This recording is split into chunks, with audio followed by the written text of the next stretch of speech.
आप अपने बच्चे की तुलना दूसरे बच्चे के साथ करना बंद कर दीजिए। सही सुन रहे हैं आप, यदि अपने बच्चे की तुलना दूसरे बच्चे के साथ करते हैं तो वो बंद कर दीजिए। अक्सर ये देखा जाता है कि आपके रिश्तेदार में कोई बच्चा पढ़ने में बहुत तेज है तो आप उसका कंपैरिजन अपने बच्चे के साथ कर रहे हैं कि फलानवा का बच्चा तो बहुत अच्छा है, हमारा ही बच्चा एकदम गोबर गणेश है, उसको कुछ समझ में नहीं आता है, कितनों समझाओ, है ना। ये शिकायतें अक्सर मिलता है हमको। 10 साल के टीचिंग में मैंने बहुत देखा है। इस मुद्दे पर बात को आगे बढ़ाने से पहले मेरा परिचय ले लीजिए। मैं हूं जेपी वर्मा और सोशल मीडिया के इस प्लेटफॉर्म पर आपका स्वागत है। यदि आप फेसबुक पर देख रहे हैं तो आप पेज को फॉलो कर लीजिए और यूट्यूब पर देख रहे हैं तो चैनल को सब्सक्राइब कर लीजिए और बेल आइकन का भी घंटी बजा दीजिए ताकि आपको आने वाला जो भी वीडियो होगा मेरा वो सबसे पहले आप तक पहुंच जाए। चलिए बात को आगे बढ़ाते हैं। होता अक्सर ये है कि एक बच्चा पढ़ने में बहुत तेज है और दूसरा बच्चा, वो आपका बच्चा हो सकता है जो पढ़ाई में ज़्यादा अच्छा नहीं है।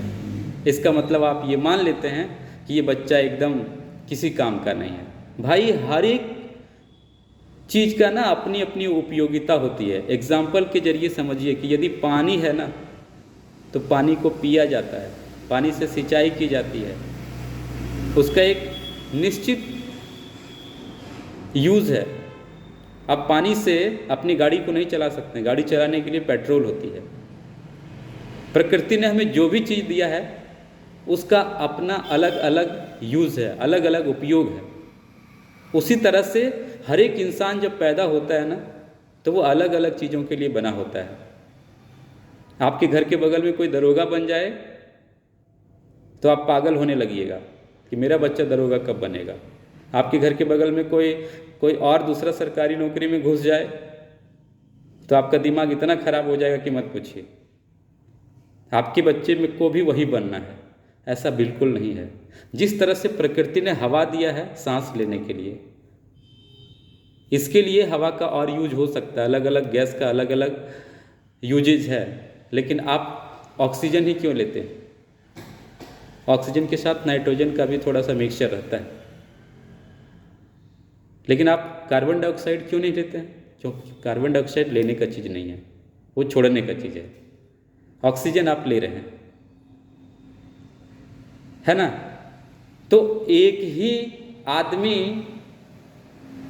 से सब चीज़ नहीं होता है, पहली बात। और यदि 2 4 10 चीज़ें उससे हो रही है तो वो समझिए बहुत टैलेंटेड है, उसको मल्टी टैलेंटेड वर्सेटाइल बोला जाता है। मल्टी टैलेंटेड, एक से ज़्यादा चीज़ों में वो अपना काम कर लेता है। लेकिन यदि बच्चों की बात की जाए तो हर एक लोग, हर एक इंसान अलग माइंडसेट के बने होते हैं, अलग विचारधारा के बने होते हैं। अब किसी को मीठा पसंद है तो जरूरी नहीं कि दूसरे को मीठा पसंद होगा, और किसी को तीखा पसंद है तो जरूरी नहीं कि दूसरे को तीखा पसंद होगा। उसी तरीके से यदि आपके बच्चे में पढ़ाई का लेवल शानदार है तो दूसरे के बच्चे में कोई और टैलेंट होगा। उसमें हो सकता है वो खेलने में बहुत माहिर हो सकता है वो सिंगिंग करने में बहुत अच्छा हो सकता है वो डांस करने में बहुत अच्छा हो सकता है कि वो बहुत शानदार तरीके से स्टंट करता हो। वो बचपन से वो चीज़ दिखता है उसमें कि किस प्रतिभा के साथ आपका बच्चा पैदा लिया है। लेकिन हमारे यहाँ क्या देखा जाता है? हमारे यहाँ देखा जाता है कि आप सबसे तेज तब कहलाएंगे जब पढ़ाई में सबसे अव्वल हैं। भाई कुछ नहीं आता है न करने, तब पढ़ाई किया जाता है। और पढ़ाई बेसिक चीज़ होती है। यदि कोई भी क्षेत्र में जाना हो तो एक बेसिक लेवल तक की पढ़ाई कर लेनी चाहिए, उसके बाद उसको जिस क्षेत्र में रुचि है उधर जाना चाहिए। लेकिन आपको यदि मान लेते हैं आप बहुत बड़ा खिलाड़ी बनने का आप में टैलेंट नहीं है, बहुत बड़ा सिंगर बनने का टैलेंट नहीं है, डांसर बनने का टैलेंट नहीं है, या और कोई कलाकारी जो आप नहीं कुछ कर पा रहे हैं, इसका मतलब है आप पढ़ने के लिए बने हुए हैं। यदि आप कुछ नहीं कर रहे हैं और पढ़ाई कर रहे हैं, दूसरा कोई टैलेंट नहीं है और पढ़ाई कर रहे हैं, तब तो आपको बहुत मन लगा के पढ़ना ही पड़ेगा। लेकिन जो गार्जियंस में होते हैं कि बच्चा करना और कुछ चाहता है लेकिन उसके ऊपर थोप दिया जाता है कि नहीं आपको यही करना है, ये बहुत गलत आदत है। और ख़ासकर इधर जो इंडिया में, और इंडिया से यदि देखा जाए बिहार, झारखंड, यूपी में, यहाँ पर पढ़ाई को ही सब चीज़ माना जाता है, लेकिन बिल्कुल ऐसा नहीं है।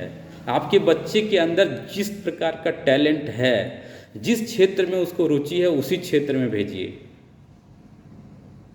अब किसी को बिजनेस करने में मज़ा आता है तो उसको बिजनेस लाइन में भेजिए। हालांकि पढ़ाई हर जगह थोड़ा थोड़ा ज़रूरी है, लेकिन सिर्फ पढ़ाई से ही करियर बनाया जा सकता है ऐसा बिल्कुल नहीं है। मैं ऐसे बहुत लोगों को देखा हूँ जो ठीक से लिख नहीं पाते हैं लेकिन लाखों कमाते हैं। क्यों? क्योंकि जिस क्षेत्र में उसकी रुचि थी उसी क्षेत्र में उन्होंने समय दिया,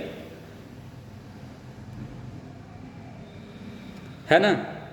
तो आप इस चीज़ को बढ़िया से समझ लीजिए। जब आपका बच्चा पैदा होता है, 2-4 साल 5 साल होता है, तो स्कूल में देखिए बहुत तरह की शिक्षा दी जाती है। वहाँ सिंगिंग भी करवाया जाता है, डांसिंग भी करवाया जाता है, चित्रकला रहता है, ड्राइंग, इसके अलावा मैथ, फिजिक्स, केमिस्ट्री सब होता है, जो भी होता है। बच्चों के अंदर एक विशेष प्रकार की प्रतिभा है या नहीं है, वो देखने के लिए वो सब करवाया जाता है कि इसकी रुचि किधर है। एक से एक चित्रकारी करने वाले आपके गांव में मिल जाएंगे। हमारे पास बहुत सारे विद्यार्थी आते हैं जो इतना शानदार शानदार चित्रकारी करते हैं, तो उनको चित्रकारी की दुनिया में नहीं भेजा जाएगा। उनको फिर से वही घिसा पिटा चीज़ करना है जो घर के आसपास वाले लोग किए हुए हैं। आपसे विनम्र अपील है, आपसे अनुरोध है कि आप अपने बच्चे के अंदर टैलेंट देखिए, उसके अंदर किस तरह के क्षेत्र में रुचि है, किस तरह के कामों को वो ज़्यादा पसंद करता है, उसी फील्ड में भेजिए। आप देखिएगा कोई कोई बच्चा जो है बचपन से जो कोई ट्रेनिंग कहीं नहीं मिला, लेकिन भाई इंजीनियर पैदा होता है। वो आपके घर में कुछ पड़े टेक्निकल सामान को ऐसे ठीक कर देता है, लगता है कहीं से सीख करके आया हुआ। उसमें आपके घर के बच्चे भी होंगे, हमारे घर में भी हैं। मैं टीचर हूँ, लेकिन मेरे घर में सारे बच्चे पढ़ने में बहुत माहिर हैं, ऐसा बात नहीं है। जिसको जिस क्षेत्र में रुचि मिला है उसी क्षेत्र में भेज दिया जाए। जरूरी नहीं है कि पढ़ लिख के ही आगे भविष्य बनाया जा सकता है। जिस क्षेत्र में रुचि है उसी क्षेत्र में जाना दीजिए। बच्चों से पूछिए उस किस में इंटरेस्ट है उसको, और उसमें आप सपोर्ट कीजिए। उसमें भी हाईएस्ट मुकाम हासिल किया जा सकता है। वीडियो लंबा हो रहा है, आप देखेंगे नहीं, इसलिए फिर से एक नए वीडियो में हम आते हैं और आप जरूरी मुद्दे को लेकर आते हैं। देखिए, हम कोई भी चीज़ जो मन से उठा के नहीं लाते हैं, आपके काम के लिए लाते हैं। यदि मेरा वीडियो अच्छा लगता है तो आप चैनल को सब्सक्राइब कर लीजिए, और फेसबुक पर देख रहे हैं तो पेज को फॉलो कर लीजिए। बहुत बहुत धन्यवाद।